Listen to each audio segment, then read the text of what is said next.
Everybody knows that human beings evolved from monkeys, right? Isn't that right? I've always used that to give my brother-in-law an excuse. You know, we were in Borneo. I swear, in that one place we went, that thing hanging in the tree really looked like him. Except my brother-in-law's got more hair. What do they call orangutan? Whatever. What we do know, as a matter of fact, that the concept of this evolution that's being offered and really accepted in so many places lacks any real testable evidence. The most that we can come up with is not even a possibility, more or less like a dream, that they're trying to use evidences, mix them together, stack the deck, as we say, to come up with something.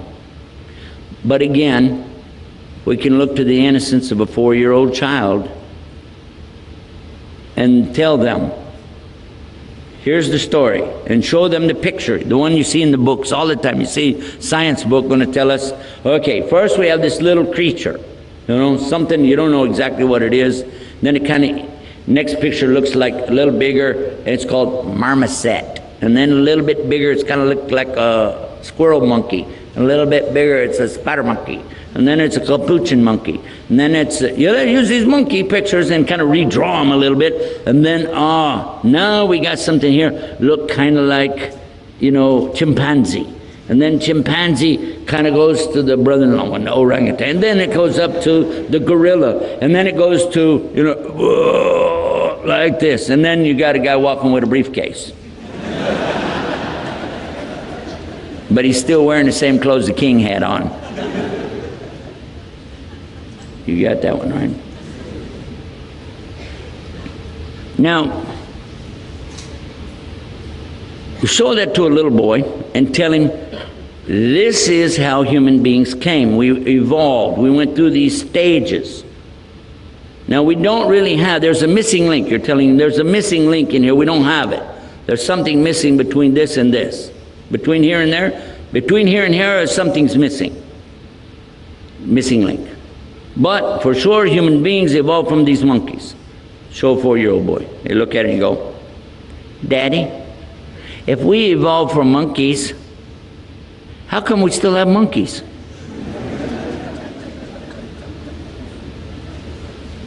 Just pull this back, and it's between here and here where something's missing. You get it? Yeah. Just got it, huh? That's called a sneak up. It sneaks up on you, you start laughing. All right, no problem.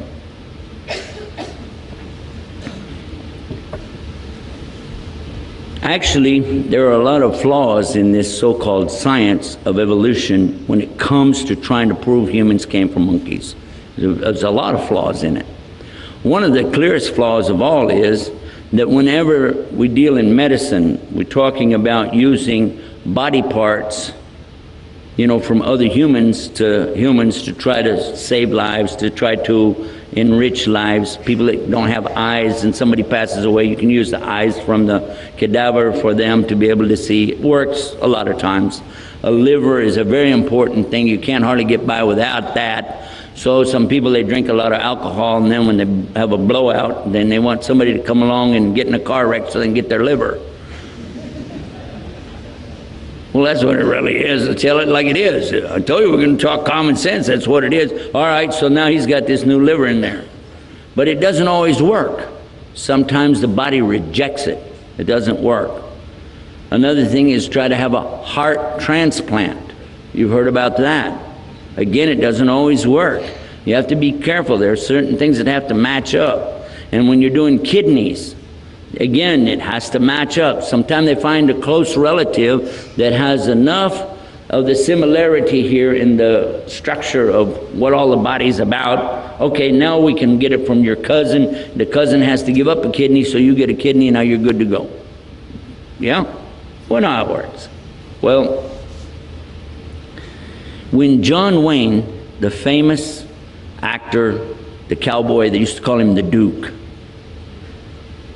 In 1977, he had open heart surgery.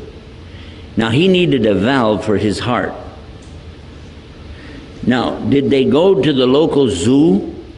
And I'm asking you, did they go to the zoo and did they check out and take blood types from the gorillas, orangutans, and the chimpanzees? Is that what they did? No, of course not. Not at all. They didn't even think about that. They already knew it wouldn't work. But they got the valve from an animal. You know where they got it? They went to the local farm, the barnyard, and they got it out of a pig. Khanzir. Yeah. And I remember them joking about it afterwards. They said he can't be a Jew now because he's got a pig's heart. It was in the newspaper, they were joking, you know. But if you could see that, then why didn't you think? So did we evolve from pigs? It is interesting to note that Allah makes this comparison in the Quran about people. Some people that He turned into pigs and monkeys or apes. It was only a certain type at a certain time that Allah is referring to, but the point that we're talking about here is that if you see something doesn't work, then why do you keep accepting that to be a fact?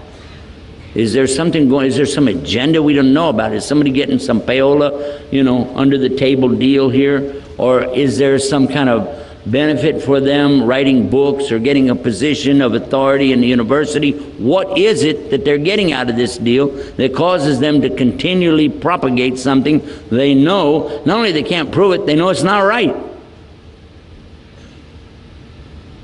Why? In my lectures, I've had some of these guys come up and they want to say something about it. As soon as I offer a couple of things, they say, yeah, but. So when you get your motorboat started, come back, you know.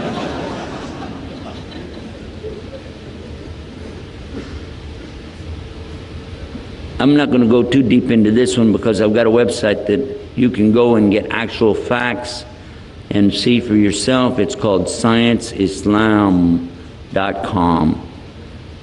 ScienceIslam.com. You'll be able to see right there for yourself, without a doubt, that the common sense says we did not come from monkeys. Nope, not at all. But before we leave the topic, when you're on the website, be sure and watch the videos of 9 scientists, former atheists, who after they understood what was in here, compared it to their own science and discipline. They said, you know, we're finding out stuff in the last couple decades that's been in the Quran for 1400 years. Woo.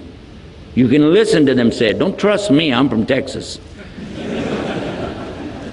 Now they laugh. All right.